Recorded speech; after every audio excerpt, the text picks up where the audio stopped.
Le respect commence quand tu arrêtes de te trahir. Introduction. Ce que personne ne t'a appris sur le respect. Il y a une chose que peu de gens comprennent vraiment sur le respect. Pas le respect que tu montres aux autres. Pas le respect que les autres te montrent. Mais le respect fondamental. Celui qui est à la racine de tout.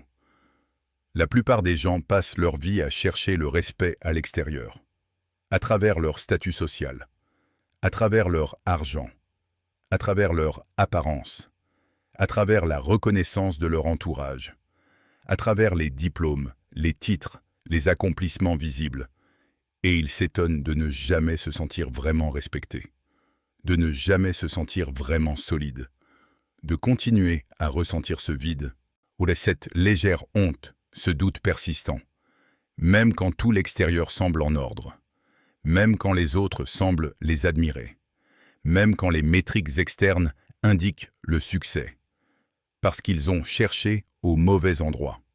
Le respect que tu cherches à l'extérieur commence par le respect que tu te dois à toi-même.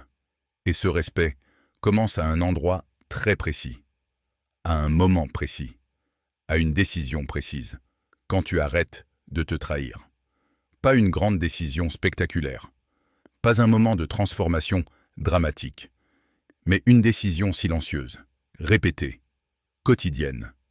La décision d'être cohérent avec toi-même, d'aligner tes paroles et tes actions, d'aligner tes valeurs et tes comportements, d'aligner qui tu prétends être et qui tu choisis d'être dans les moments où personne ne regarde. Ce message est une exploration profonde de cette cohérence, de ce que signifie réellement se trahir, de ce que cela coûte, et de comment construire patiemment, solidement, ce respect intérieur qui est la fondation de tout. Installe-toi. Ce que tu vas entendre peut transformer ta relation à toi-même. Chapitre 1. Le visage de la trahison personnelle. La trahison personnelle ne ressemble pas toujours à ce que l'on croit. Elle ne ressemble pas toujours à une grande défaillance, à un moment dramatique, à une erreur monumentale. La plupart du temps, elle est subtile, presque invisible, tellement intégrée dans le quotidien qu'on ne la reconnaît plus comme une trahison. On l'appelle autrement, une petite exception, une journée difficile, un moment de faiblesse, un simple oubli. Mais l'accumulation de ces simples oublis et de ces petites exceptions est ce qui construit, brique après brique, la cathédrale de ta propre trahison. Voici le visage ordinaire de la trahison personnelle. Tu te dis que tu vas te lever à 6 heures. Tu appuies sur snooze. Ce n'est pas dramatique. Mais ton esprit enregistre. Il note l'écart entre ce que tu as dit et ce que tu as fait. Tu te dis que tu vas faire de l'exercice ce soir. Quelque chose survient. Ou peut-être que rien ne survient. Tu ne vas pas faire de sport. Et tu te couches avec cette légère conscience que tu ne t'es pas tenu à ce que tu avais promis. Tu te dis que tu vas arrêter de scroller les réseaux sociaux avant de dormir. Et à 23 heures, tu scrolles encore. Tu te dis que tu vas appeler cette personne importante, que tu vas commencer ce projet, que tu vas affronter cette situation, que tu vas changer cette habitude. Et les jours passent, et les jours deviennent des semaines, et les semaines deviennent des mois. Et la liste de tes promesses non tenues à toi-même s'allonge. Chaque promesse brisée, aussi petite soit-elle, est une micro-trahison. Et les micro-trahisons ont un coût invisible mais réel, un coût qui s'accumule, silencieusement. Jusqu'au jour où tu réalises que tu ne te fais plus confiance, que tu ne crois plus vraiment à tes propres engagements, que quand tu te dis « je vais faire ça », une partie de toi sait déjà que peut-être tu ne le feras pas. Et cette partie qui doute a raison, parce que tu lui as appris à douter. Tu lui as appris, y est trahison après trahison, que tes mots ne garantissent pas tes actes. Chapitre 2.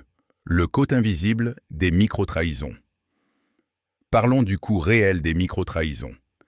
parce qu'il est souvent largement sous-estimé. Première conséquence, l'érosion de la confiance en soi. La confiance en soi ne vient pas d'affirmations positives. Elle ne vient pas de se dire « je suis capable » devant un miroir. Elle vient d'une seule source authentique, la preuve. La preuve concrète que tu peux compter sur toi-même. Que quand tu t'engages, tu honores l'engagement. Et chaque micro-trahison érode cette preuve. Elle ajoute une donnée dans l'autre direction. Une donnée qui dit « tu ne peux pas vraiment compter sur toi-même ».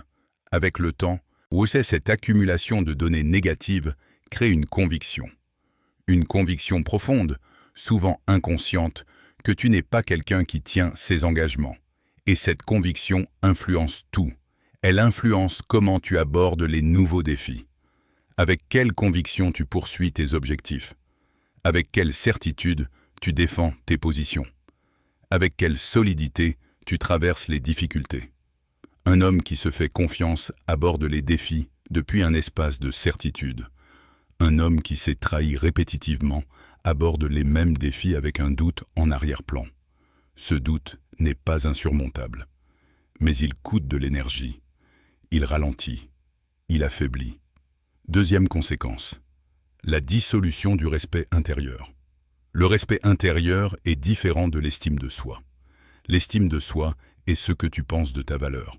Le respect intérieur est ce que tu ressens de ton intégrité. Et l'intégrité se mesure à une seule chose, la cohérence entre ce que tu dis et ce que tu fais. Quand cette cohérence est maintenue, une sensation de solidité s'installe, une sensation presque physique, de quelqu'un qui se tient droit, de quelqu'un qui n'a pas à regarder par-dessus son épaule, de quelqu'un dont la conscience est claire. Mais quand les trahisons s'accumulent, cette sensation disparaît. Elle est remplacée par quelque chose de plus diffus. Une légère onde de fond, un manque de solidité, un sentiment de ne pas vraiment mériter le respect que les autres te donnent, peut-être. Parce que tu sais, toi, ce que tu te caches. Tu sais les engagements non tenus, les disciplines abandonnées, les vérités évitées. Des troisièmes conséquences, l'impact sur les relations. On pense souvent que la trahison personnelle n'affecte que soi-même. C'est faux. Elle affecte profondément la façon dont tu te positionnes dans tes relations. Un homme qui ne se respecte pas profondément attire et tolère le manque de respect des autres. Non pas parce qu'il le mérite, mais parce que son seuil de tolérance est calibré sur son propre niveau d'intégrité. Si tu tolères tes propres manques d'engagement, tu toléreras plus facilement ceux des autres. Si tu permets tes propres trahisons envers toi-même, tu permets plus facilement que les autres te trahissent. Et à l'inverse, un homme qui s'est construit sur la cohérence et l'intégrité reconnaît instinctivement le manque de respect. Il ne le tolère pas, non pas parce qu'il est arrogant, mais parce que ses standards internes sont clairs. Chapitre 3. Le stoïcisme et l'intégrité absolue. Les philosophes stoïciens avaient une relation au concept d'intégrité qui est d'une profondeur remarquable. Pour les stoïciens, l'intégrité n'était pas une vertu parmi d'autres. C'était la vertu fondamentale, celle dont découlaient toutes les autres. Épictète, l'ancien esclave devenu philosophe, enseignait quelque chose de radical. Il disait que la seule chose que nul ne peut te prendre est ta façon de choisir de répondre aux événements, tes jugements, tes décisions, ton caractère, et que cette liberté intérieure est la seule vraie liberté. Tout le reste peut être enlevé. La santé peut être perdue, la fortune peut disparaître, ou les relations peuvent se rompre, la réputation peut être ternie. Mais si tu maintiens l'intégrité de tes choix, si tu restes cohérent avec tes valeurs dans chaque décision, personne ne peut ôter ta dignité. Marc Aurèle, malgré tout le pouvoir et la gloire de l'Empire romain à sa disposition, se rappelait chaque jour de maintenir sa propre intégrité. Il écrivait dans ses journaux intimes des rappels à lui-même. Agis comme si chaque action était visible, parce que même si les autres ne voient pas, toi, tu vois. Et ton propre regard sur toi-même est le jugement qui compte le plus. Sénèque ajoutait une dimension supplémentaire. Il disait que vivre en accord avec la nature de l'homme, c'est vivre en accord avec la raison. Et la raison nous dit qu'il est irrationnel de promettre et de ne pas tenir. C'est qu'il est irrationnel de se fixer des valeurs et de ne pas les vivre. Qu'il est irrationnel de prétendre être un certain type d'homme et d'agir différemment dans l'ombre. Ce n'est pas une question de morale, c'est une question de cohérence rationnelle. Et le stoïcisme ajoute quelque chose d'essentiel sur le respect. Il ne peut pas être donné de l'extérieur, il peut seulement être construit de l'intérieur. Et il se construit dans les moments de discipline silencieuse, dans les choix que personne ne voit, dans les engagements tenus même quand personne n'applaudit, dans les moments où il aurait été tellement plus facile de se trahir, et où tu as choisi de ne pas le faire. Des chapitre 4. La différence entre promesse et intention. Il y a une distinction fondamentale que beaucoup de gens ne font pas. Et ne pas la faire est une source de trahison personnelle constante. La distinction entre promesse et intention. Une intention est un souhait, un désir vague, une direction générale. J'aimerais faire plus de sport. Je voudrais manger mieux. Je pense à me lever plus tôt. Les intentions sont sans coût, sans engagement, sans responsabilité. Elles flottent, elles se forment et se dissolvent. Elles ne demandent rien. Une promesse, en revanche, est un engagement. Elle crée une obligation. Elle établit un standard. Elle dit « je m'engage à faire ceci ». Et quand tu fais une promesse, et que ce soit à quelqu'un d'autre ou à toi-même, tu crées une attente. Et si tu ne respectes pas cette attente, il y a une conséquence. Le problème est que beaucoup de gens vivent comme si leurs promesses à eux-mêmes étaient des intentions. Ils se disent « je vais me lever tôt » avec la légèreté d'une intention. Et quand ils ne le font pas, ils n'en ressentent pas vraiment les conséquences, pas de manière consciente. Mais inconsciemment, l'esprit a enregistré. Il a noté l'écart. Il a classifié cette promesse comme non tenue. Et il a mis à jour sa base de données sur ta fiabilité. La première pratique pour arrêter de se trahir est donc simple. Ne promets à toi-même que ce que tu es vraiment prêt à tenir. Fais moins de promesses, mais tiens celles que tu fais. Réduis l'écart entre ce que tu dis et ce que tu fais en commençant par réduire ce que tu dis. Si tu n'es pas certain de te lever à 6 heures, ne le promets pas. Dis plutôt « je vais essayer de me lever plus tôt cette semaine ». Mais si tu te promets de te lever à 6 heures, alors lève-toi. La différence peut sembler petite. Elle est immense. Chapitre 5. Les zones d'intégrité. L'intégrité n'est pas monolithique. Elle ne s'applique pas de façon uniforme à tous les domaines de la vie. En réalité, la plupart des gens ont des zones d'intégrité fortes et des zones d'intégrité fragiles.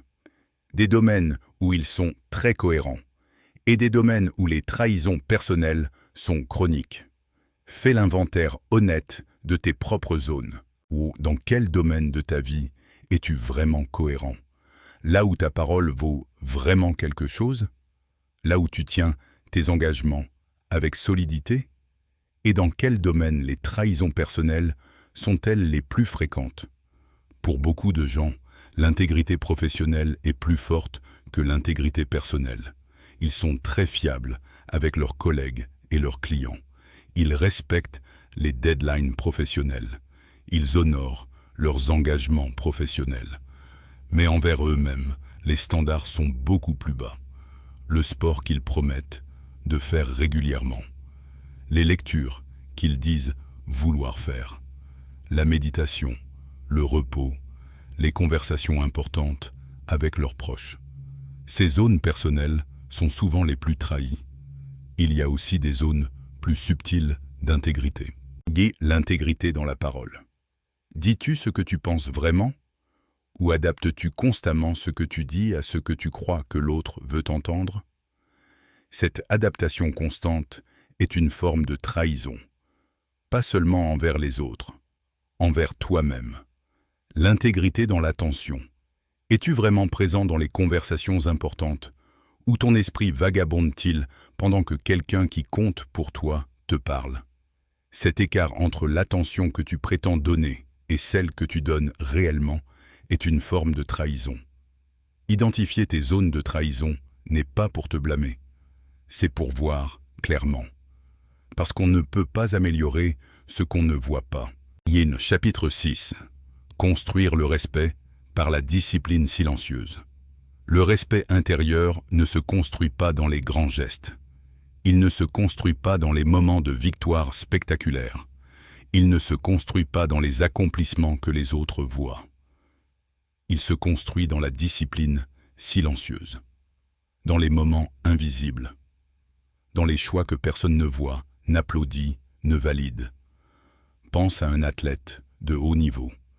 Ce qui fait sa grandeur, ce n'est pas la performance le jour du match. C'est ce qu'il fait quand personne ne regarde. Les entraînements à 5 heures du matin, quand tous ses amis dorment. La rigueur nutritionnelle, quand les tentations sont là. La discipline de récupération et de sommeil quand il aimerait sortir. Le travail mental dans les moments de doute et de fatigue. Personne ne voit ces moments. Personne n'applaudit ces disciplines. Mais ce sont ces moments qui construisent la capacité à performer. Ta vie fonctionne de la même façon. Le respect intérieur que tu portes ce soir est le résultat des disciplines que tu as maintenues en silence pendant des semaines, des mois, des années. Des petites cohérences accumulées, des petites disciplines tenues, des petites promesses honorées. Et ces petites choses, accumulées dans le temps, créent quelque chose de grand, une solidité intérieure, un respect de soi ancré, une confiance qui ne dépend pas de la validation externe, une certitude que tu peux compter sur toi-même. Et cette certitude-là est précieuse au-delà de ce qu'on peut calculer. Elle change comment tu entres dans une salle, comment tu prends une décision difficile, comment tu traverses une crise, comment tu positionnes dans tes relations. Elle est le fondement invisible de tout ce qui est visible et admiré de l'extérieur. Chapitre 7. Le paradoxe de l'alignement. Il y a un paradoxe au cœur du respect que peu de gens explorent. Plus tu cherches le respect des autres, moins tu es susceptible de l'obtenir de façon satisfaisante. Moins tu en as besoin, plus naturellement il vient. Ce paradoxe n'est pas une coïncidence. Il reflète quelque chose de profond sur la dynamique si quelqu'un est aligné avec lui-même. Si ce qu'il montre à l'extérieur correspond à ce qu'il est à l'intérieur. Ils sentent la solidité ou la fragilité. Ils sentent la certitude ou le besoin. Et ils répondent en conséquence. Un homme qui cherche activement le respect des autres projette ce besoin. Et ce besoin crée quelque chose d'instable, de dépendant, d'un peu désespéré dans la façon dont il se positionne. Un homme qui s'est construit sur l'alignement intérieur, qui ne cherche pas le respect, mais qui vit de façon à le mériter, projette quelque chose de complètement différent. Une stabilité, une assurance tranquille, une présence qui n'a pas besoin de se prouver. Et c'est précisément cette présence qui inspire le respect. Non pas parce qu'il le cherche, mais parce qu'il l'incarne. C'est le paradoxe de l'alignement. Et tu obtiens le plus de respect quand tu arrêtes de le chercher.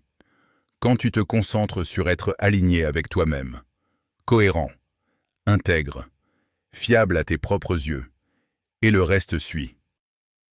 Chapitre 8. Comment se trahir dans les relations? Il y a des formes de trahison personnelle qui se jouent spécifiquement dans les relations. Et ces formes sont parmi les plus coûteuses, parce qu'elles t'amènent à te perdre dans la recherche de l'approbation des autres. La première forme, dire ce que l'autre veut entendre plutôt que ce que tu penses vraiment. Combien de fois te retrouves-tu à acquiescer alors que tu n'es pas d'accord, à complimenter alors que tu penses le contraire? À soutenir une idée que tu trouves mauvaise pour éviter le conflit? Ou chaque fois que tu fais ça, tu te trahis. Tu trahis ta propre perspective, ta propre vérité, ta propre voix. Et quelque chose se perd.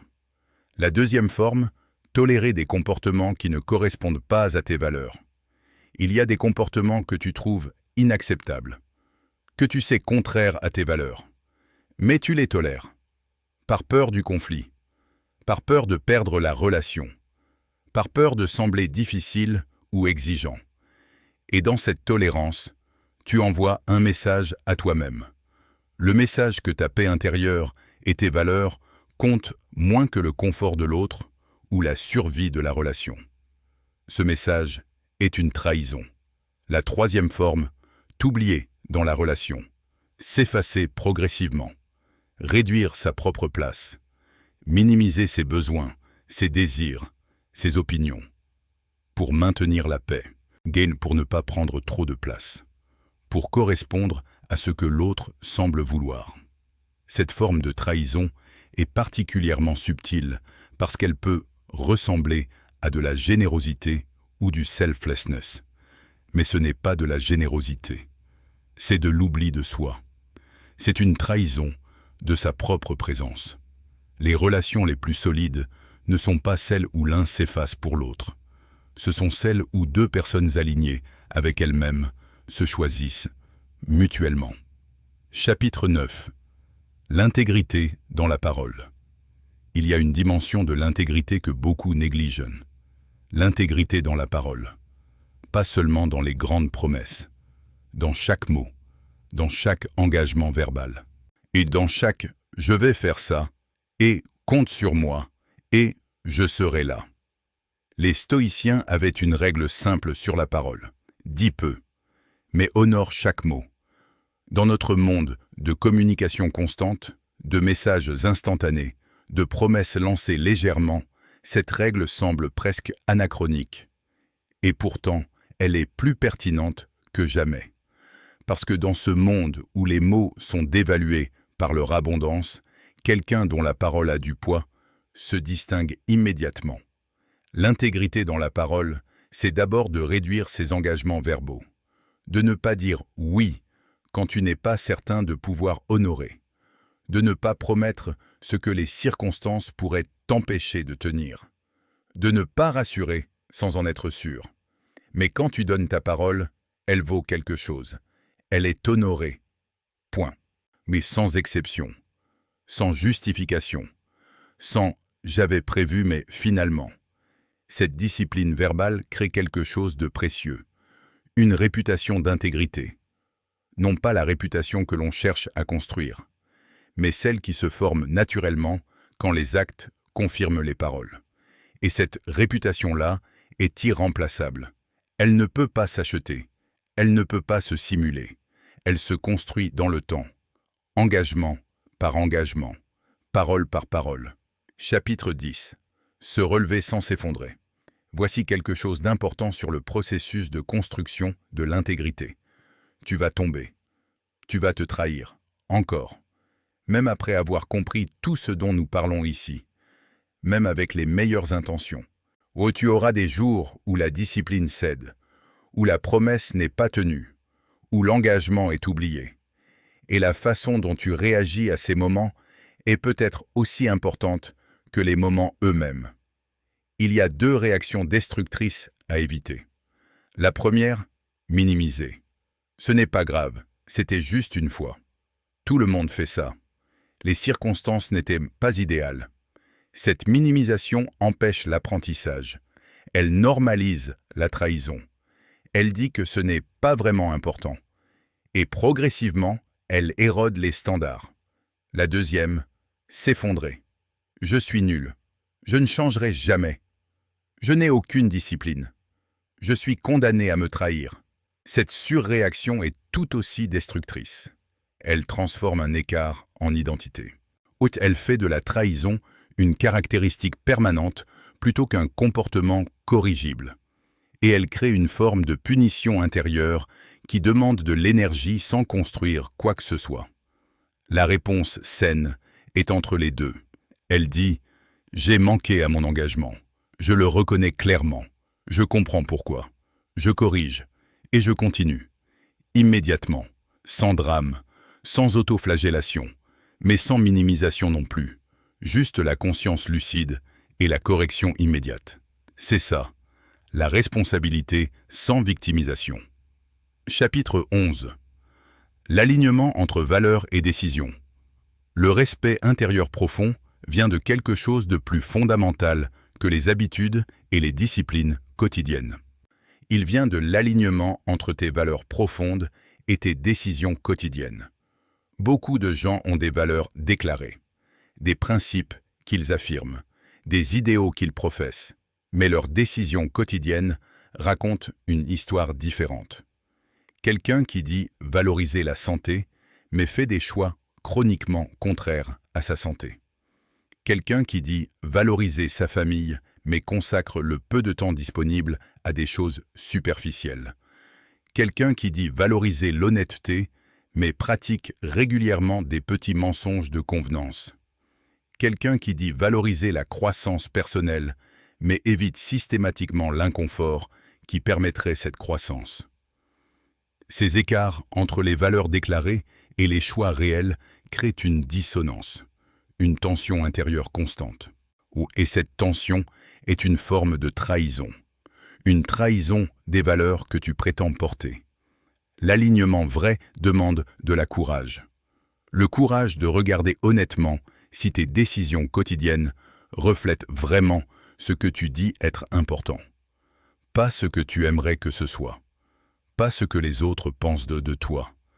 Mais vraiment, concrètement, dans les choix de ta journée ordinaire. Et là où l'écart existe, de le réduire. Progressivement. Patiemment. Mais honnêtement. Chapitre 12. Les standards personnels. Chaque personne a des standards. Des standards sur ce qu'elle accepte de faire ou de ne pas faire. Des standards sur la façon dont elle traite les autres. Des standards sur la façon dont elle se traite elle-même. Ces standards sont soit fixés consciemment, soit hérités par défaut, soit glissés progressivement vers le bas par l'habitude et la facilité. Les standards hérités sont ceux que tu as absorbés de ton environnement, ta famille, ta culture, ton cercle social. Ces standards ne sont pas nécessairement les tiens. Ils peuvent être très différents de ce que tu voudrais être. Et les vivre comme s'ils étaient là, les tiens, est une forme de trahison. Une trahison de ta propre nature profonde. Les standards glissés sont peut-être les plus insidieux. Ils ne baissent jamais brusquement. Ils descendent imperceptiblement. Ce qui était inacceptable hier devient l'exception aujourd'hui et la norme demain. Et un jour, tu regardes autour de toi et tu réalises que tu vis selon des standards que tu aurais trouvés inacceptables il y a 5 ans. Et sans t'en être rendu compte, sans avoir décidé de ce changement. Juste glisser. Remonter les standards est un acte de volonté. Un acte de respect envers toi-même. Il dit « Je mérite mieux que ça », non pas dans un sens arrogant, mais dans le sens d'un homme qui se prend au sérieux, qui prend au sérieux sa propre vie, et qui choisit de ne pas vivre en dessous de ce qu'il sait être possible. Chapitre 13. Quand le corps dit la vérité, ton corps sait, avant que ton esprit conscient ne reconnaisse les trahisons, ton corps les enregistre. Il y a une sensation physique distinctive associée à la trahison personnelle. Tu la connais peut-être sans jamais l'avoir nommée. C'est cette légère contraction dans la poitrine quand tu te couches sans avoir fait ce que tu devais faire. Cette tension dans les épaules quand tu ignores quelque chose que tu sais important. Cette légère nausée quand tu mens, même par omission. Cette fatigue qui n'est pas physique quand tu passes ta journée à fuir ce que tu sais devoir affronter. Ces sensations corporelles sont de l'information. Elles te disent que quelque chose n'est pas aligné, que l'intégrité est compromise quelque part. Et à l'inverse, il y a une sensation corporelle distinctive du respect intérieur. Cette légèreté dans le corps le soir quand tu as fait ce que tu devais faire. Cette clarté dans la respiration quand ta conscience est nette. Cette solidité dans la posture quand tu te sais cohérent avec tes valeurs. Cette qualité de sommeil profond et serein qui vient de journées vécues avec intégrité. Le corps ne ment pas. Même quand l'esprit rationalise et justifie, le corps garde le score. Apprends à lire ses signaux, à écouter ce que ton corps te dit sur l'alignement ou le manque d'alignement. Cette intelligence somatique est une boussole précieuse. Chapitre 14. Devenir son propre standard. Il y a une transition dans la construction du respect intérieur qui marque un tournant fondamental.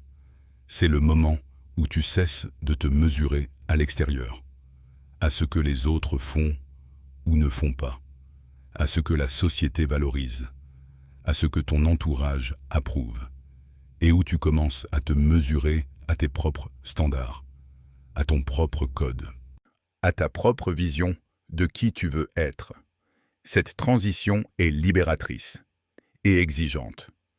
Libératrice parce qu'elle te libère du regard constant des autres, de la comparaison incessante, du besoin de validation externe. Exigeante parce qu'elle te met face à face avec toi-même, sans les échappatoires de la comparaison, sans pouvoir te rassurer en te disant « je fais mieux que la moyenne ». Juste toi et ton propre standard. Est-ce que j'ai été l'homme que je veux être aujourd'hui? Est-ce que mes actions ont reflété mes valeurs? Est-ce que je suis plus proche de qui je veux devenir ou plus éloigné? Ces questions sont ton unique juge, et ce juge est à la fois le plus exigeant et le plus juste, parce qu'il connaît tous les faits. Il était là pour chaque choix, chaque pensée, chaque moment de discipline ou de trahison. De devenir son propre standard est l'une des formes les plus profondes de maturité. Chapitre 15. La crédibilité intérieure. Il y a une forme de crédibilité que personne d'autre ne peut te donner ou te retirer. La crédibilité intérieure, la mesure dans laquelle tu te crois toi-même. Beaucoup de personnes ont une excellente crédibilité externe. Elles sont respectées par leurs collègues, leurs amis, leur famille. Elles ont une réputation de fiabilité. Et pourtant, à l'intérieur, elles doutent d'elles-mêmes. Elles ne se croient pas vraiment. Elles ne se font pas vraiment confiance. Et ce doute intérieur crée une dissonance douloureuse. Parce qu'elles se sentent imposteurs, comme si la crédibilité externe était une performance, au non pas enracinée dans une réalité intérieure solide. La crédibilité intérieure, elle, est différente. Elle vient du fait de s'être vue agir avec intégrité dans des moments où personne ne regardait. Elle vient de savoir qu'on a tenu ses engagements même quand c'était difficile. Elle vient de l'expérience répétée de se faire confiance et de ne pas se décevoir. Cette crédibilité intérieure est la fondation la plus solide qui soit, parce qu'elle ne dépend pas des circonstances, elle ne dépend pas de la réaction des autres. Elle vient de l'intérieur, et elle reste. Même dans les échecs, même dans les moments difficiles, même quand les circonstances extérieures indiquent l'opposé, parce qu'elle est ancrée dans l'expérience vécue de la cohérence. De chapitre 16. Reconstruire quand l'intégrité a été brisée. Il y a des moments dans la vie où l'intégrité n'a pas seulement été effleurée par des micro-trahisons, où elle a été franchement brisée. Des moments de trahison majeure. Une promesse importante non tenue, une valeur fondamentale compromise, un engagement central abandonné. Peut-être une relation saccagée par le manque d'intégrité, peut-être une période de vie où tu t'es complètement perdu, où tu t'es trahi de façon profonde et durable. Ces moments sont douloureux et ils laissent des traces, mais ils ne sont pas définitifs. L'intégrité peut se reconstruire. Pas instantanément, pas avec des déclarations, pas avec des promesses de changement, mais avec des actes, répétés, des cohérents, dans le temps. La reconstruction de l'intégrité commence par une honnêteté radicale envers soi-même. Reconnaître clairement ce qui a été brisé, sans minimisation, sans justification excessive. Juste voir. Ensuite, décider. Non pas de tout changer d'un coup, mais de recommencer à être cohérent dans un petit domaine, et puis dans un autre, et de tenir. Chaque acte de cohérence dans cette reconstruction est un vote pour la nouvelle version de toi-même. Un vote qui dit « J'ai été incohérent, mais ce n'est pas qui je suis. Je suis quelqu'un qui revient à l'intégrité, qui reconstruit, qui ne se résigne pas à la trahison. » Avec le temps, ces votes s'accumulent et la crédibilité intérieure se reconstruit, lentement, mais solidement. Au chapitre 10.7, le respect qui rayonne. Quand le respect intérieur est suffisamment construit, quelque chose d'intéressant se produit, il rayonne. Non pas de façon ostentatoire, non pas de façon arrogante, mais de façon naturelle et perceptible. Les gens autour de toi commencent à le ressentir. Pas nécessairement à l'articuler, mais à le ressentir. La façon dont tu te tiens, la façon dont tu parles, la façon dont tu reçois les compliments sans en avoir besoin et les critiques sans en être ébranlé. La façon dont tu prends des décisions depuis un espace de clarté. La façon dont tu interagis sans ce besoin sous-jacent de prouver, d'impressionner, de convaincre. Tout cela crée une présence que les gens reconnaissent instinctivement, et qui inspire confiance. Pas parce que tu es parfait, pas parce que tu es spectaculaire, mais parce que tu es cohérent. Parce que ce que tu montres à l'extérieur correspond à ce que tu es à l'intérieur. Parce que ta parole vaut quelque chose. Parce que tes actions confirment tes valeurs. Parce que tu ne cherches pas l'approbation externe. Tu es simplement aligné avec toi-même. Et cet alignement est magnétique. Chapitre 18. La pratique quotidienne du respect intérieur. Comment construire concrètement ce respect intérieur au quotidien? Comment passer de la compréhension intellectuelle à la transformation réelle? Voici quelques pratiques concrètes qui, maintenues dans le temps, transforment la relation à soi-même. Des premières pratiques. La règle de la parole limitée.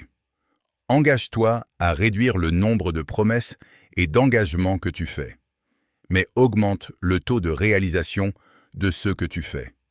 Dis moins. Fais plus. Avant chaque engagement, pose-toi la question. Est-ce que je suis vraiment prêt à honorer ça? Si tu n'es pas certain, ne promets pas. Si tu promets, honore. Deuxième pratique. La revue d'intégrité quotidienne.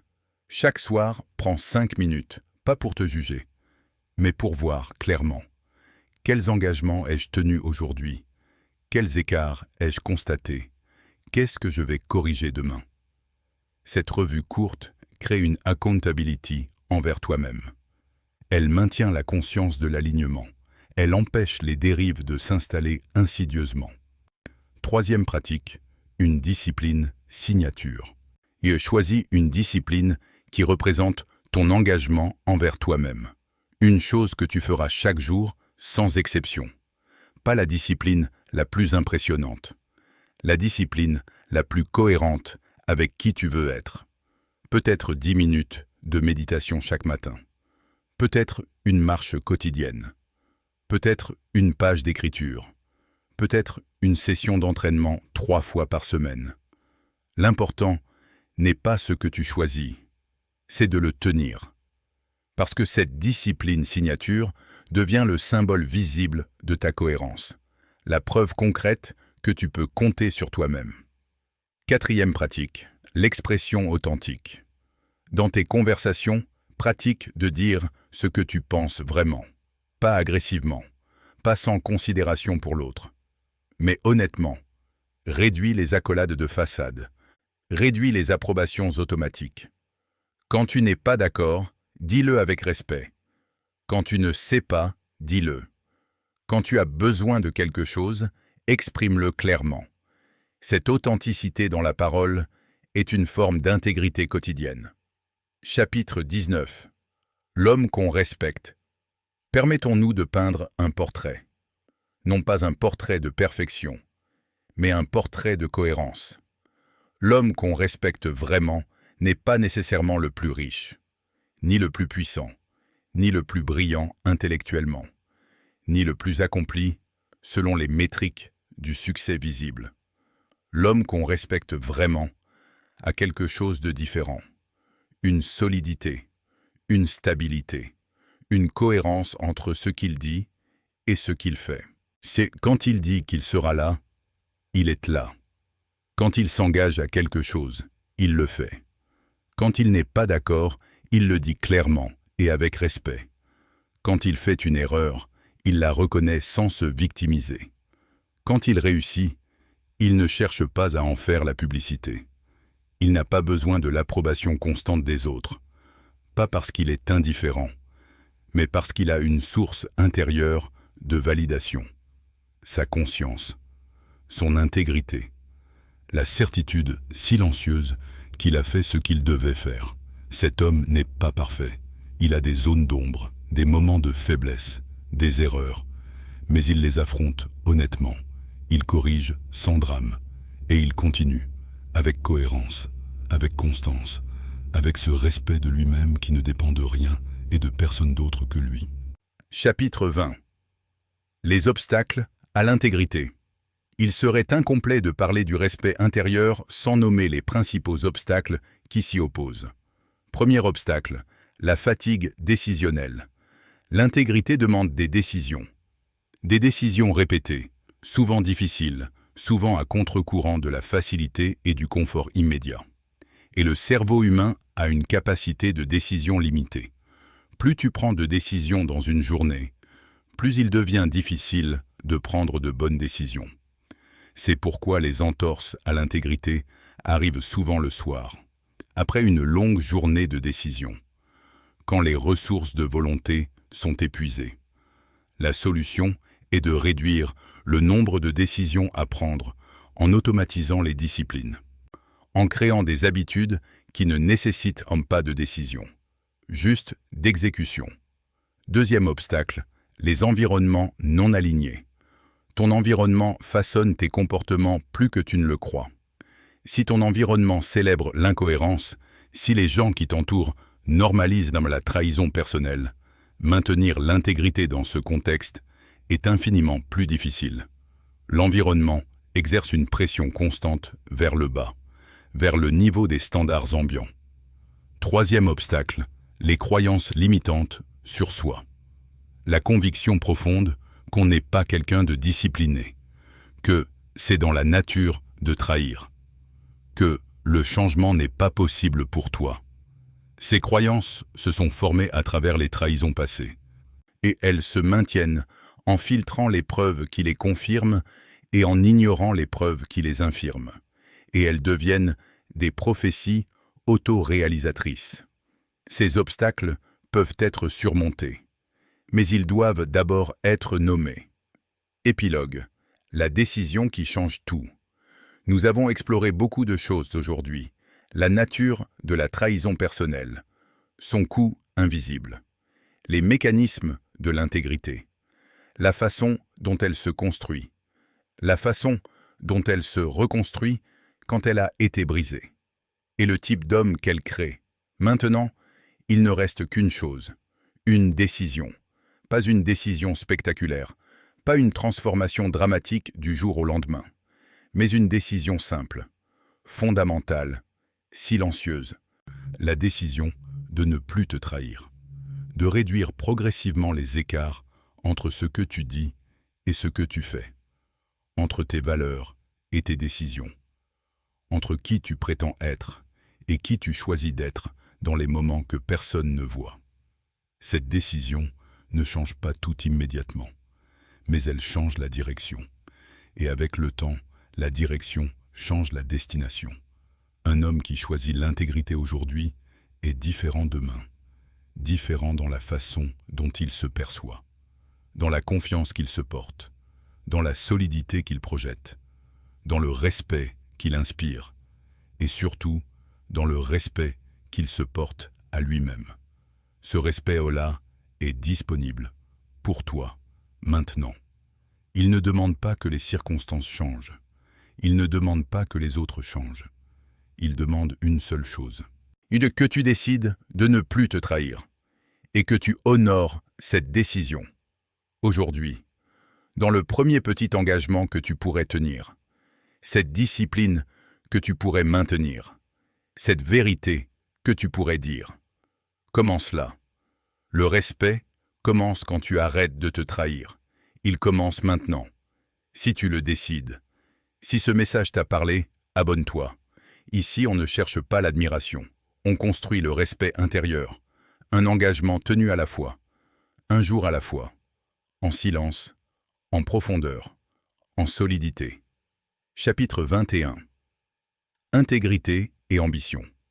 Il y a une connexion profonde entre l'intégrité et la capacité à construire quelque chose de grand. Cette connexion est souvent mal comprise. Beaucoup pensent que l'intégrité et l'ambition sont en tension, que pour vraiment réussir, il faut parfois faire des compromis sur ses valeurs, couper quelques coins, sacrifier quelques principes sur l'autel de l'efficacité. Cette croyance est non seulement fausse, elle est contre-productive, parce que les fondations d'une ambition durable sont précisément l'intégrité. Voici pourquoi. L'ambition crée des objectifs.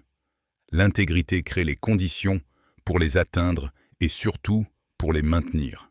Un homme sans intégrité peut parfois atteindre des sommets rapidement, mais il ne peut pas y rester, parce que son édifice repose sur des fondations instables, sur des raccourcis qui finissent par céder, sur des relations construites sur la tromperie qui finissent par s'effondrer, sur une réputation construite sur des apparences qui finissent par se révéler. L'intégrité, à l'inverse, construit lentement, mais solidement, et ce qu'elle construit dure, parce que les fondations sont réelles, les relations sont authentiques, la réputation est méritée, les compétences sont réelles. Et cette solidité-là, dans les moments de crise et de tempête que toute vie ambitieuse traverse inévitablement, est ce qui fait la différence entre ceux qui s'effondrent et ceux qui tiennent, entre ceux dont les empires s'écroulent et ceux dont les constructions résistent. L'intégrité est le fondement de toute ambition durable. Chapitre 22. Le poids des non-dits envers soi-même. Il y a une forme particulièrement lourde de trahison personnelle. Les non-dits à soi-même. Les choses que tu sais, mais que tu refuses de t'admettre. Les vérités que tu évites de regarder en face. Les diagnostics honnêtes que tu repousses. Peut-être tu sais que cette relation n'est plus saine, mais tu refuses de te l'admettre. Peut-être tu sais que tu utilises cette habitude comme une fuite, mais tu refuses de regarder ça en face. Peut-être tu sais que ton comportement dans ce contexte n'est pas aligné avec tes valeurs, mais tu maintiens une histoire alternative plus confortable. Ces non-dits à soi-même s'accumulent comme une dette. Ils consomment de l'énergie mentale. Ils créent une tension de fond. Ils génèrent cette anxiété diffuse qui n'a pas de cause apparente, parce que les causes sont là, mais elles sont niées, refoulées. Et un esprit qui refuse de voir ses propres vérités perd progressivement sa clarté, sa capacité à prendre de bonnes décisions, sa capacité à naviguer honnêtement dans le monde, parce qu'il a appris à se mentir à lui-même. Et un esprit qui se ment à lui-même finit par ne plus distinguer ce qui est vrai de ce qui est confortable. La pratique de l'honnêteté envers soi-même est peut-être la discipline la plus difficile et la plus libératrice.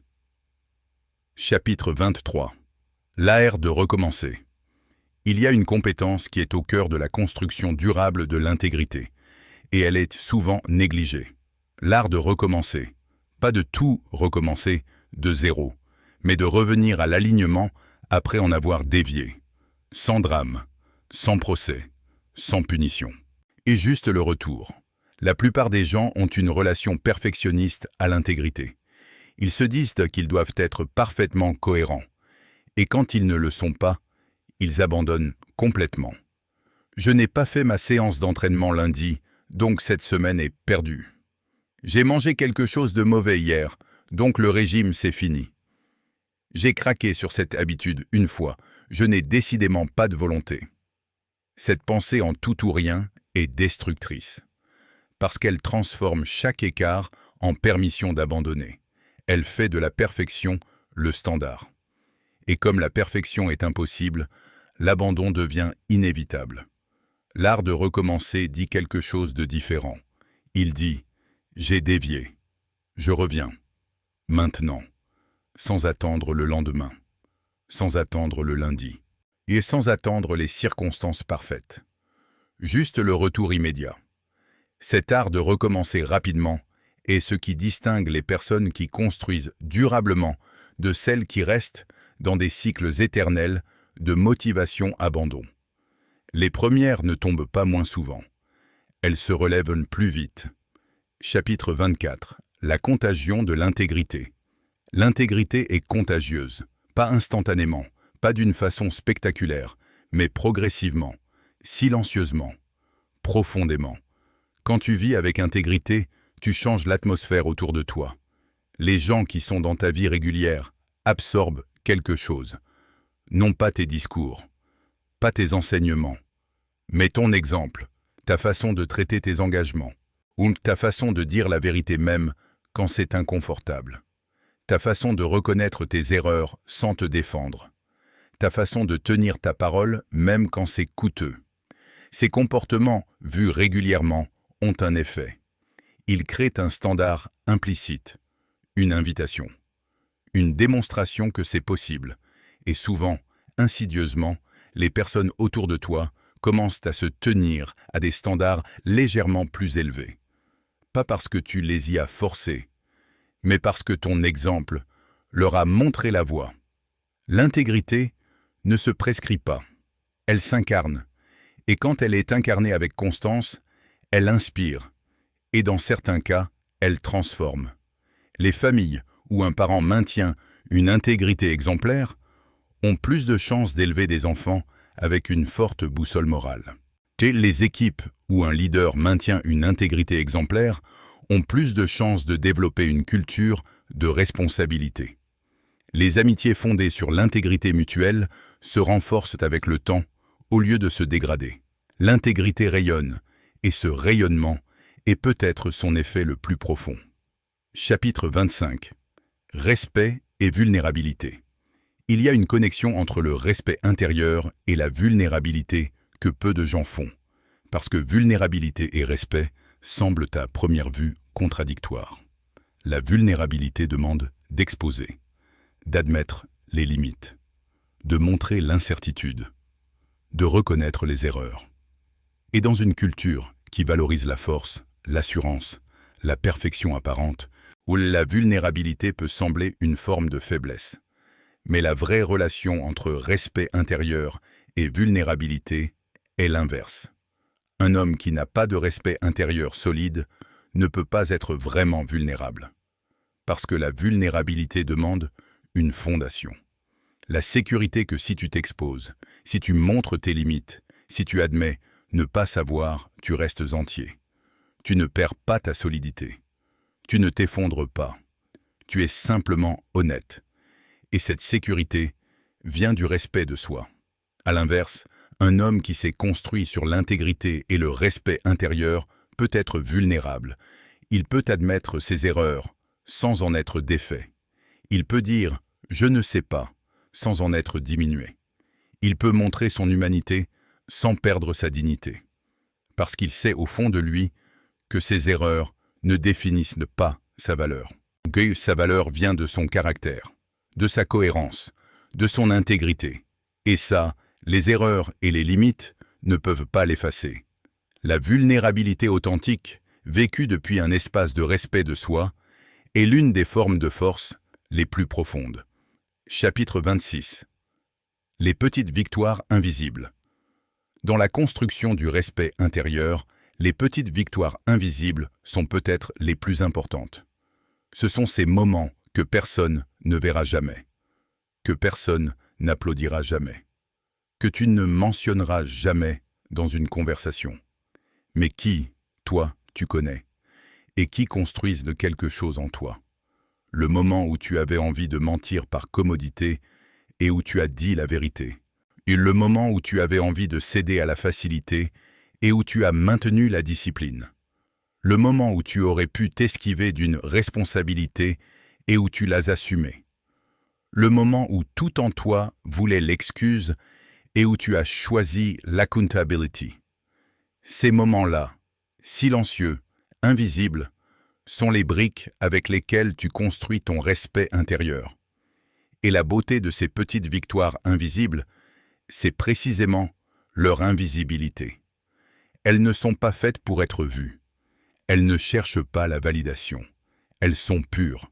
Elles sont justes pour toi, entre toi et toi-même. Et c'est justement pour ça qu'elles construisent quelque chose d'aussi solide. Quelque chose qui ne dépend pas du regard des autres.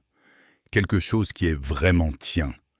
Quelque chose qui reste même quand personne ne regarde. Et surtout quand personne ne regarde. Chapitre 27. Être son propre témoin. Il y a une pratique ancienne que les traditions philosophiques et spirituelles ont toutes valorisée sous différentes formes. La pratique d'être son propre témoin. D'observer ses propres comportements, pensées et décisions avec la même clarté et l'objectivité qu'on appliquerait à observer quelqu'un d'autre. Cette pratique est difficile parce que nous sommes naturellement dans nos propres têtes, subjectifs, biaisés, avec des angles morts, avec des zones que nous ne voulons pas voir. Être son propre témoin demande de cultiver une conscience qui peut prendre du recul, qui peut voir sans juger, qui peut noter sans condamner, ou qui peut reconnaître les trahisons et les cohérences avec la même neutralité. Dans cette pratique, il y a quelque chose de libérateur, parce que quand tu peux te voir clairement, tu peux te comprendre clairement. Et quand tu te comprends clairement, tu peux agir plus consciemment. Tu n'es plus gouverné par des patterns que tu ne vois pas. Tu peux choisir, vraiment choisir, avec toute ta conscience. La méditation est l'une des pratiques les plus efficaces pour développer ce témoin intérieur. Non pas comme outil de relaxation, mais comme entraînement à observer ses propres contenus mentaux sans en être immédiatement l'esclave, à créer l'espace entre le stimulus et la réponse, entre la tentation et l'action, entre l'impulsion et le choix. Dans cet espace, la liberté réside. Et dans cet espace, l'intégrité se choisit. Chapitre 28. Vers une vie sans regret. Il y a une perspective qui a le pouvoir de clarifier instantanément ce qui mérite vraiment ta discipline et ton intégrité. La perspective de la fin de vie. Imagine que tu arrives au seuil de ta vie, que tu regardes en arrière sur les décennies vécues. Qu'est-ce que tu voudrais voir? Une vie vécue avec cohérence entre tes valeurs et tes actions, ou une vie de compromis et de trahison progressive? Une vie où tu as souvent choisi le confort facile, ou une vie où tu as souvent choisi l'inconfort de l'intégrité? Une vie où tu as cherché le respect des autres à n'importe quel prix, ou une vie où tu t'es d'abord respecté toi-même? La recherche sur les regrets de fin de vie est révélatrice. Les gens regrettent rarement d'avoir été trop honnêtes. Ils regrettent les non-dits, les vérités non exprimées, les rôles joués plutôt que les vies authentiques vécues, les compromis sur les valeurs qui ont façonné des décennies entières dans une direction qui n'était pas vraiment la leur. Ils regrettent d'avoir cherché l'approbation des autres au détriment de leur propre boussole intérieure. La vision de fin de vie n'est pas morbide. Elle est clarifiante. Elle te dit ce qui compte vraiment. Et ce qui compte vraiment, invariablement, c'est l'intégrité avec laquelle tu as vécu, le respect que tu as maintenu envers toi-même, la cohérence avec laquelle tu as poursuivi ce qui comptait vraiment. Chapitre 29. Construire pour durer. Tout ce dont nous avons parlé converge vers quelque chose. La construction d'une vie qui dure. Pas une vie spectaculaire. Pas une vie impressionnante, mais une vie solide. Une vie dans laquelle ce que tu construis résiste au temps, dans laquelle les relations sont profondes parce qu'elles sont fondées sur l'authenticité, dans laquelle les accomplissements ont du sens parce qu'ils sont alignés avec tes valeurs, dans laquelle tu peux regarder en arrière sur chaque jour avec la conscience d'avoir fait de ton mieux. Cette vie-là se construit une décision à la fois, un engagement tenu à la fois, une trahison refusée à la fois. Il n'y a pas de raccourci, pas de formule magique, pas de transformation instantanée, juste la pratique quotidienne, la constance, la patience. Et progressivement, quelque chose de remarquable émerge. Un homme qui se respecte. Et un homme qui se respecte rayonne quelque chose que les autres perçoivent, quelque chose qui attire, qui inspire, qui rassure, quelque chose que les mots ne décrivent pas parfaitement, mais que tout le monde reconnaît. La solidité intérieure, le respect, commencé de l'intérieur, et manifesté, naturellement, dans chaque dimension de la vie.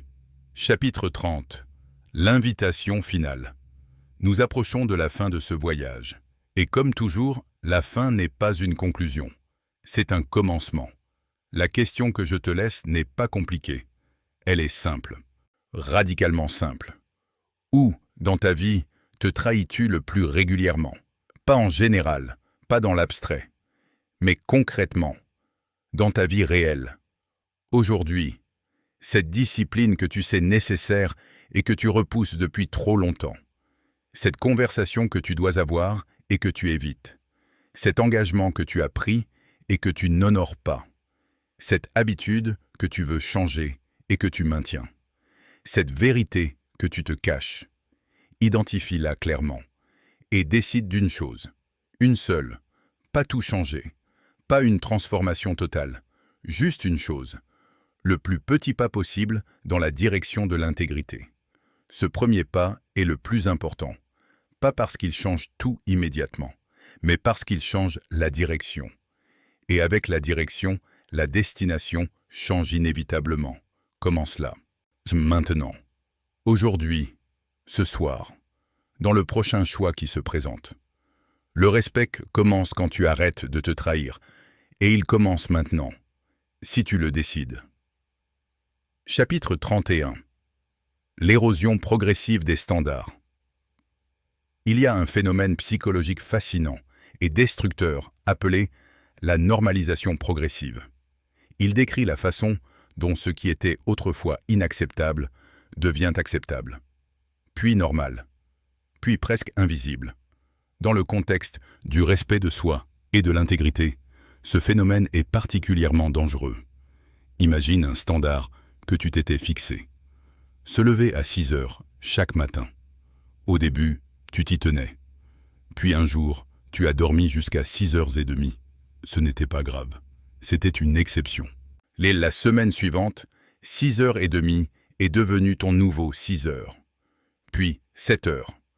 Puis 7h15. Sans que tu aies jamais consciemment décidé d'abaisser ton standard. Juste glisser. Progressivement. Sans alarme.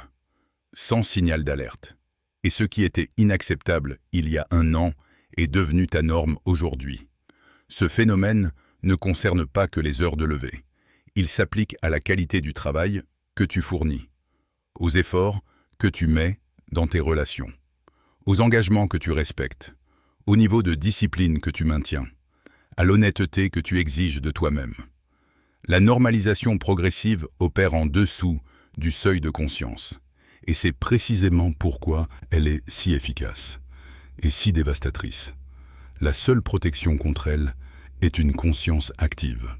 Un examen régulier de ses propres standards. Une question posée périodiquement. Est-ce que ce que j'accepte aujourd'hui correspond à ce que je voulais être? Si la réponse est non, le temps de corriger est maintenant, avant que le niveau actuel ne devienne la nouvelle normale. Chapitre 32. L'intégrité comme liberté. Voici une perspective sur l'intégrité que peu de gens ont. L'intégrité n'est pas une contrainte. Ce n'est pas un ensemble de règles qui limitent ta liberté. C'est précisément l'inverse. L'intégrité est une forme de liberté. La liberté la plus profonde. Parce qu'un homme sans intégrité est constamment esclave. Esclave de ses peurs. Peur d'être découvert. Peur que ses trahisons soient révélées. Ou tes peurs que l'écart entre ce qu'il prétend être et ce qu'il est soit visible. Esclave de ses incohérences. Il doit maintenir des versions différentes de lui-même pour différentes audiences. Il doit se souvenir de ce qu'il a dit à qui. Il doit gérer l'image constante. Esclave de son propre regard. Parce qu'il ne peut pas se regarder dans le miroir sans voir ce qu'il sait. Les compromis, les trahisons, les abandons. Un homme d'intégrité, lui, est libre. Il n'a qu'une version, la vraie. Qu'il soit observé ou seul, il n'a rien à cacher, rien à gérer, rien à maintenir artificiellement. Il peut être entier, pleinement lui-même, dans toutes les situations. Cette liberté-là est une expérience physique, une légèreté dans le corps, une clarté dans l'esprit, une fluidité dans les interactions. Être parce qu'il n'y a pas de poids invisible, pas de dette accumulée, pas de contradiction maintenue. Juste un homme, cohérent, libre. Chapitre 33. L'honnêteté comme pratique quotidienne. L'honnêteté est le fondement de l'intégrité. Et elle est aussi le plus difficile des fondements à maintenir. Parce que les occasions de ne pas être tout à fait honnête sont constantes. Les petites omissions, les petits embellissements, les petites exagérations, les acquiescements de façade, les faux enthousiasmes, les oui donnés quand on veut dire non. Chacun de ces petits manques d'honnêteté est une micro-trahison envers les autres, et une micro-trahison envers soi-même. Parce que chaque mensonge, même petit, et même socialement accepté, crée un précédent. Il dit à ton cerveau, il est acceptable de ne pas être complètement honnête dans certaines situations. Et cette permission-là, une fois accordée, tend à s'élargir. Les situations où c'est acceptable se multiplient. Et progressivement, l'honnêteté devient l'exception plutôt que la règle. Pratiquer l'honnêteté quotidienne ne signifie pas dire tout ce que tu penses à tout le monde. Cela signifie ne pas dire ce que tu ne penses pas. Ne pas prétendre être d'accord quand tu ne l'es pas. Ne pas simuler un enthousiasme que tu n'as pas. Ne pas te raconter des histoires qui servent tes désirs plutôt que ta clairvoyance. Cette honnêteté, maintenue quotidiennement dans les petites choses, crée quelque chose de remarquable. Une clarté dans la perception, une confiance dans ses propres jugements, une relation au réel qui n'est pas filtrée par le désir que les choses soient différentes, et une réputation d'homme dont la parole peut être crue. Chapitre 34. Les engagements. Qui définissent. Il y a des engagements qui sont plus que des engagements. Ce sont des définitions, des déclarations de qui tu es, ou plutôt de qui tu choisis d'être. Chaque fois que tu prends un engagement et que tu le tiens, tu votes pour une identité. L'identité de quelqu'un qui tient ses engagements. Chaque fois que tu prends un engagement et que tu ne le tiens pas, tu votes pour l'identité opposée. Et avec le temps, ces votes accumulés créent une conviction. Une conviction profonde, souvent inconsciente, oui, sur qui tu es vraiment. Si tu veux changer cette conviction, la méthode est simple. Commence à voter différemment. Choisis des engagements que tu peux tenir et tiens-les. Sans exception, sans justification. Aime si personne ne s'en rend compte. Aime si le coût est petit. Aime si l'enjeu est minuscule. Parce que l'enjeu n'est jamais vraiment la chose elle-même. L'enjeu est toujours l'identité. Chaque petite trahison vote pour l'identité de quelqu'un qui se trahit. Chaque petite cohérence vote pour l'identité de quelqu'un qui se respecte. Et ces votes, accumulés sur des semaines et des mois, finissent par définir qui tu es vraiment, qui tu te crois être et qui tu deviens. Chapitre 35. La solitude et l'intégrité. Il y a une relation profonde entre la capacité à être seul et la capacité à maintenir son intégrité. Parce que l'intégrité se construit dans la solitude, dans les moments où tu es seul avec toi-même et tes choix. Et la solitude révèle. Elle révèle qui tu es vraiment quand il n'y a pas d'audience, quand il n'y a pas de regard à impressionner, quand il n'y a que toi. Et certaines personnes sont mal à l'aise dans la solitude, parce que dans la solitude, on est face à soi-même, face à ses pensées non filtrées, face à ses comportements non justifiés, face aux trahisons que personne d'autre ne voit, mais que soi, on voit. Apprendre à être à l'aise dans la solitude est une forme d'intégrité en soi. C'est être capable de regarder qui tu es vraiment sans fuir, sans te noyer dans les distractions, sans chercher constamment le regard des autres pour te définir. Et dans cette solitude confortée, quelque chose d'important peut se passer. Tu peux vraiment t'examiner, vraiment voir où tu es cohérent et où tu ne l'es pas, vraiment décider qui tu veux être, et vraiment commencer à aligner tes actions avec cette décision. La solitude est l'espace de l'intégrité profonde, l'espace où personne ne peut te sauver de tes propres trahisons, ni te donner de la fausse reconnaissance pour une cohérence que tu n'as pas. Juste toi et la vérité. Ditation finale. Se regarder en face. Pour terminer ce voyage, une méditation. Un espace de réflexion profonde. Trouve quelques minutes de silence, quelques respirations profondes, et laisse ces questions te traverser. Première question. Dans quel domaine de ma vie suis-je vraiment aligné? Où ma parole et mes actes se rejoignent? Où je peux me regarder en face avec satisfaction? Prends le temps de vraiment reconnaître ces domaines, non pas par vanité, mais parce que ce que tu fais bien mérite d'être vu, reconnu et renforcé. Deuxième question. Dans quel domaine ai-je les trahisons les plus récurrentes?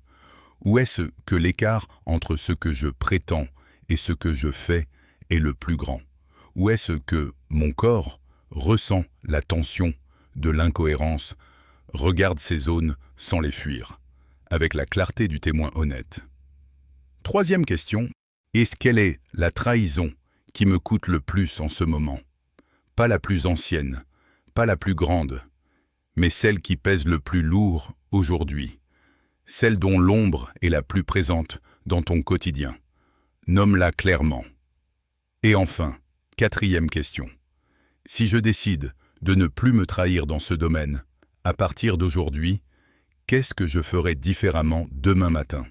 Concrètement, précisément, pas en général, dans le premier choix de la journée, dans la première action du matin, dans la première décision où la facilité te tentera. Ce premier acte de cohérence, c'est là que tout commence, pas dans les grandes transformations, dans ce premier acte, ce soir ou demain matin. Le respect commence quand tu arrêtes de te trahir. Il commence là, maintenant, si tu le décides. Chapitre 36. Ce que le respect de soi crée. Permettons-nous d'imaginer ce que ta vie peut ressembler quand le respect de soi est véritablement construit, quand les trahisons sont devenues rares, quand l'alignement est devenu la norme, quand tu te regardes dans le miroir sans ce poids invisible. Dans cette vie-là, les relations sont différentes. Elles sont plus simples, plus directes, plus profondes, parce que tu n'as plus besoin de gérer des versions différentes de toi-même. Tu peux être le même homme avec tout le monde, sans stratégie, sans gestion d'image. Juste toi. Et cette cohérence crée une intimité que la performance ne peut jamais créer. Dans cette vie-là, les décisions sont plus claires. Yellow parce que quand ton cadre de valeurs est clair et vivant dans tes actions quotidiennes, beaucoup de décisions deviennent évidentes. Tu n'as plus à te demander si quelque chose est aligné avec tes valeurs. Tu le sais. Et ce savoir guide. Dans cette vie-là, l'énergie est plus disponible, parce que maintenir des incohérences demande de l'énergie. Gérer des versions multiples de soi-même demande de l'énergie. Justifier des trahisons demande de l'énergie. Se défendre contre la conscience d'un manque d'intégrité demande de l'énergie. Quand tout ça est supprimé, cette énergie est disponible pour construire, créer, aimer, contribuer. Dans cette vie-là, le corps est différent, plus léger, plus détendu, moins de tension chronique, moins de stress de fond, parce que le corps ne porte plus le poids invisible des trahisons accumulées. Et cette vie est possible.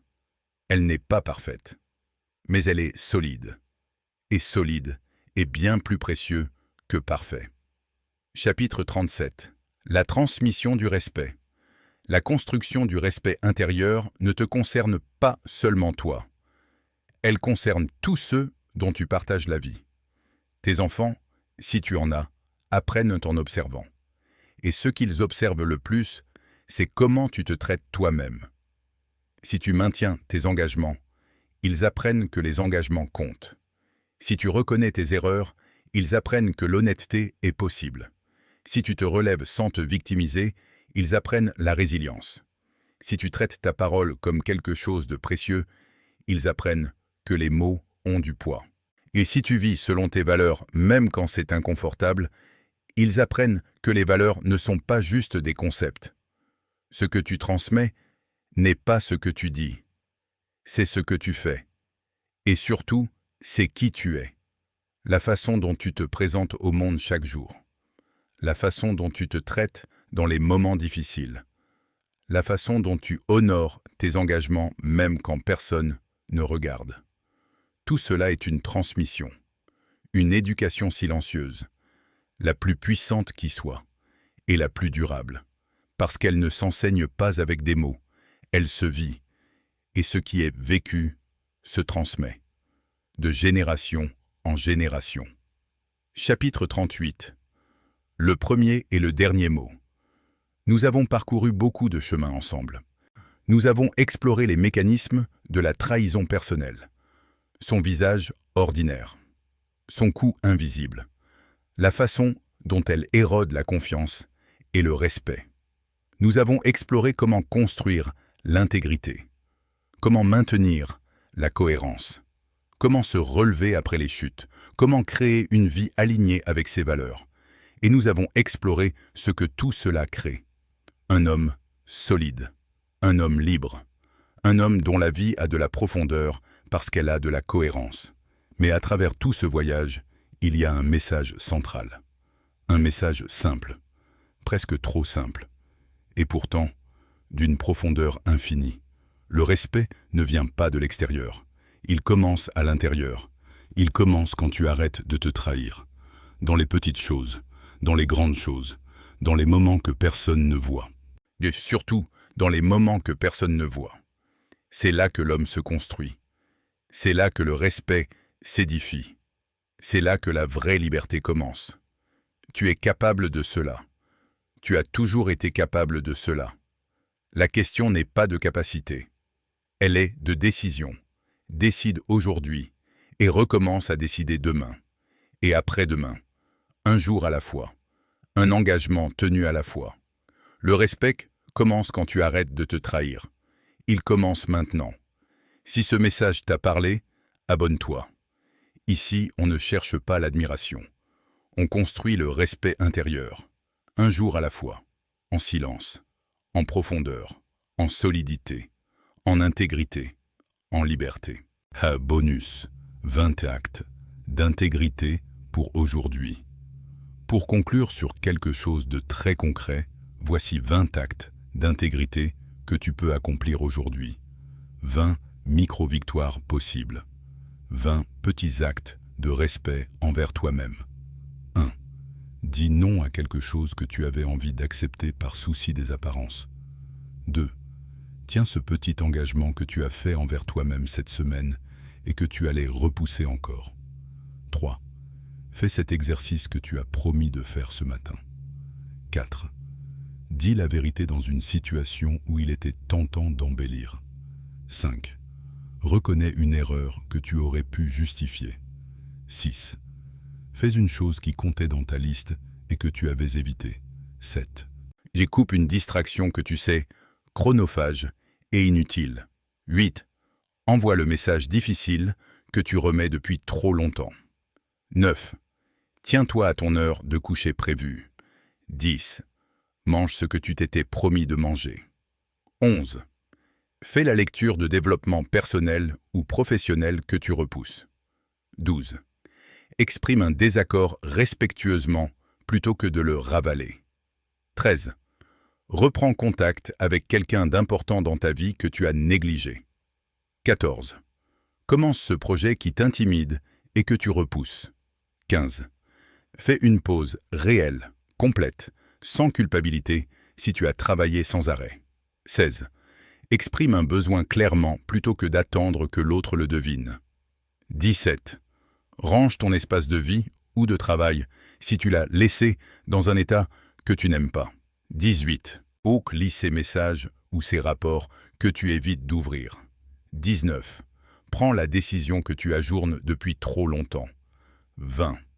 Lis ce message et choisis l'un de ces actes et accomplis-le maintenant, pas tous les 20, un seul, le plus pertinent, le plus nécessaire, le tien. Parce que le respect commence quand tu arrêtes de te trahir. Et il commence dans ce premier acte. Ce premier petit acte de cohérence. Invisible pour le monde, mais visible pour toi. Et fondateur. Dans la construction d'un homme qui se respecte. Vraiment. Profondément. Durablement. Réflexion finale. L'homme que tu deviens. Avant de terminer complètement ce voyage, je veux te laisser avec une image. L'image de l'homme que tu deviens quand tu choisis l'intégrité. Quand tu choisis de ne plus te trahir. Ce n'est pas une image de perfection. Ce n'est pas l'image d'un homme qui ne tombe jamais, qui ne doute jamais, qui n'a jamais envie de se trahir. C'est l'image d'un homme qui choisit, chaque jour, dans les petites et les grandes choses, de revenir à lui-même, de revenir à sa vérité, de revenir à sa cohérence, même après être tombé, même après s'être trahi. Il revient, immédiatement, sans drame, et ce retour constant. Cette pratique de revenir à l'alignement, c'est ce qui le construit.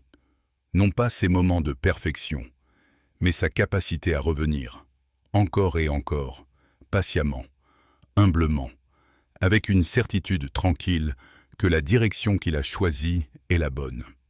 Que l'intégrité est la fondation sur laquelle tout le reste peut se construire. Que le respect qu'il construit de l'intérieur est le seul qui dure vraiment, le seul qui est vraiment le sien. Cet homme, c'est toi. Qui tu peux être, qui tu choisis d'être. À partir de maintenant, le respect commence quand tu arrêtes de te trahir. Il a toujours commencé là. Il commence là, maintenant. Et il n'attend que ta décision. Note pour l'enregistrement. Conseil de voix off. Ce script est conçu pour une voix off lente, stable et intense. Quelques conseils pour l'enregistrement ou la configuration ElevenLabs. Ton général, grave, posé, avec des pauses marquées entre chaque phrase courte. Ce n'est pas un discours à vitesse normale. Et c'est une méditation parlée. Chaque phrase doit avoir le temps d'atterrir avant que la suivante commence. Rythme lent. Plus lent que tu ne le penses naturellement. L'objectif était qu'à 110 mots par minute, l'audio fasse environ 110 minutes. Ajuste la vitesse de la voix pour correspondre à cet objectif. Emphase. Les phrases clés, celles en gras dans le script original ou les répétitions, méritent une légère accentuation, pas dramatique. Juste un léger ralentissement ou un léger appui. Pause. Respectez les pauses entre les paragraphes courts. Ces pauses sont intentionnelles. Elles créent l'espace pour que le message soit absorbé. Émotion, stable, intense, mais jamais théâtrale. Ce n'est pas un discours de motivation à haut volume. C'est une vérité dite calmement. La stabilité de la voix est elle-même un message. Pour ElevenLabs, les réglages recommandés pour ce style sont les suivants. Stabilité entre 60 et 70%. Similarité autour de 75%. Style entre 15 et 25%. Speaker Boost activé. Modèle multilingual V2 pour le français. Les voix qui conviennent le mieux à ce style pour le français incluent Adam pour sa gravité masculine, Arnold pour son ton profond et narratif, et Anthony pour sa chaleur stable. Ce script est maintenant prêt pour la génération audio. Il contient plus de 11 000 mots. La durée audio estimée est d'environ 105 à 120 minutes selon la vitesse de la voix. Bonne génération.